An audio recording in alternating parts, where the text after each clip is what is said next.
BJP BRS పొత్తుపై ఊహాగానాలు. త్వరలో ఢిల్లీకి మాజీ సీఎం కేసీఆర్. తాజా రాజకీయాలపై సర్వత్రా ఉత్కంఠ అంటూ కూడా చెప్తున్న పరిస్థితి అయితే కనబడుతుంది. సో మొత్తానికి తెలంగాణ పొలిటిక్స్ లో బ్రేకింగ్ న్యూస్ ఇది. త్వరలో ఢిల్లీకి వెళ్లనున్నారు బీఆర్ఎస్ అధినేత మాజీ సీఎం కేసీఆర్. అసెంబ్లీ ఎన్నికలలో ఓటమి తర్వాత తొలిసారి ఢిల్లీకి వెళ్తున్నారు కేసీఆర్.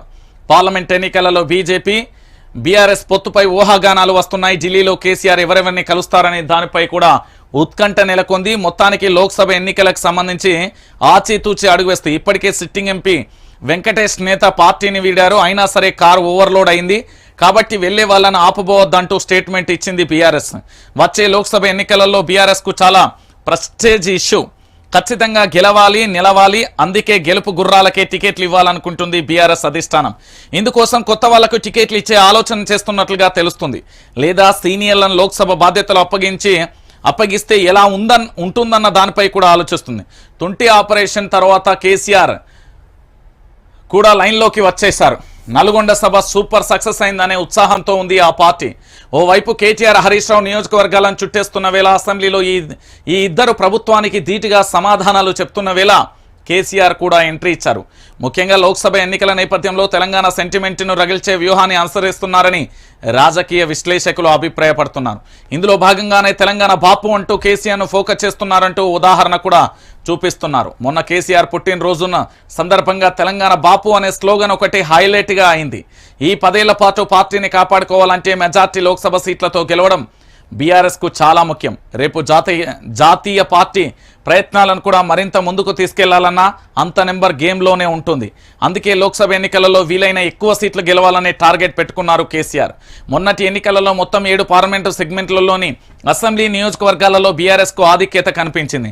అంటే ఆ 7 పార్లమెంట్ స్థానాలపై గట్టి ఫోకస్ పెడితే ఖచ్చితంగా గెలవచ్చనే భావనలో ఉంది ఆ పార్టీ. అసెంబ్లీ ఎన్నికలలో బీజేపీ బీఆర్ఎస్ ఒకటే అన్న నినాదం ఈ రెండు పార్టీలను బాగా దెబ్బతీస్తుంది. ఇప్పుడు ఏకంగా పొత్తు వరకు టాపిక్ వెళ్ళింది. దీంతో బీఆర్ఎస్ పొత్తు ఉంటుందని బీజేపీ చాలా బలంగా చెప్తుంది. కిషన్ రెడ్డి, లక్ష్మణ్, కొండా విశ్వేశ్వర్ రెడ్డి, ఈటల వీళ్ళంతా పొత్తు ఉండబోదని క్లారిటీ ఇస్తున్నారు. కానీ అకస్మాత్తుగా కేసీఆర్ ఢిల్లీ పర్యటన సమాచారంతో మళ్ళీ అనుమానాలు మొదలయ్యాయి అంటూ కూడా ప్రధానమైన అంశానికి సంబంధించి హైలైట్ చేసింది. అయితే తెలంగాణ బిడ్డలారా ఇందులో ఒక విషయాన్ని గమనించాలి. ఇప్పుడు తెలంగాణ వాదులు, తెలంగాణ పచ్చి నికార్సైన వాదులు ఎవరైనా సరే, రానున్నది పార్లమెంట్ ఎన్నికలు.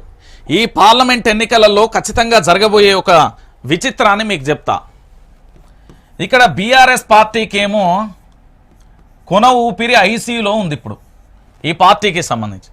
ఎందుకు అంటే ఈ పార్టీకి ఇప్పుడున్న ఏదైతే 17 స్థానాలు ఉన్నాయి కదా, దీంట్లో ఖచ్చితంగా 10 స్థానాలు గెలిచిందే అనుకో, చరిత్ర తలరాతను తానే మార్చుకుంటుంది బీఆర్ఎస్ పార్టీ. ఇది ఒక అంశం. ఇక దాంతో పాటుగా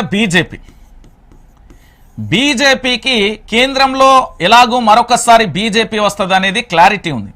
సో కేంద్ర మంత్రి పదవులు కావాలంటే ఇక్కడ వాళ్ళు ఖచ్చితంగా గెలవాల్సిన అవసరం ఆ పార్టీ నేతలకు ఎంతైనా ఉంది. వ్యక్తిగత స్వార్థం అయితే ఖచ్చితంగా ఉంది.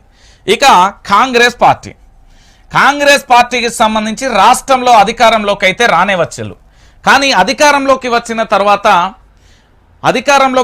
తర్వాత మొట్టమొదటి ఎన్నికలు పార్లమెంట్ ఎన్నికలు కావడంతో మరి రాహుల్ను ప్రధాని చేద్దామని కేంద్రంలో ఉబలాటలాడుతున్న పరిస్థితులలో అక్కడ అలాంటి వాతావరణం అయితే జాతీయ స్థాయిలో కనబడతలేదు.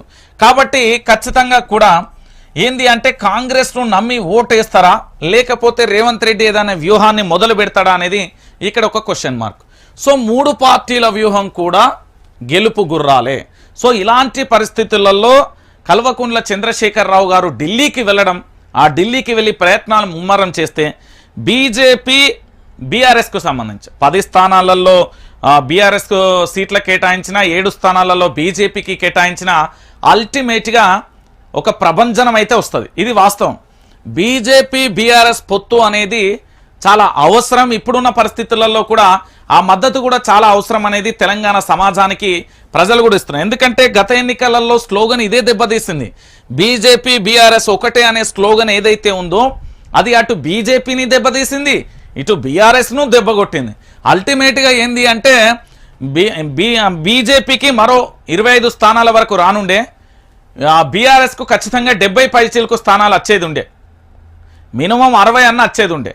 సో ఈ బీజేపీ బీఆర్ఎస్ ఒకటే అనే నినాదం ప్రజల్లోకి గట్టిగా చొచ్చుకు వెళ్ళేలా కూడా కాంగ్రెస్ పార్టీ అందులో ఒకటైతే సక్సెస్ అయింది, బట్టగాల్చి మీదేసే ప్రయత్నం అయితే సక్సెస్ అయింది. సో ఇప్పుడు ఈ రెండు పార్టీలు పొత్తు కుదిరితే తెలంగాణలో పరిస్థితి ఏంది అంటే మీరైతే గుర్తుపెట్టుకోరు, 17 స్థానాలకు ఖచ్చితంగా 14 అయితే ఖచ్చితంగా గెలుస్తారు. 6 100 అయినా 100 101 అయినా బీజేపీ బీఆర్ఎస్ గెలిస్తే 14 స్థానాలు ఎక్కడికి పోవు.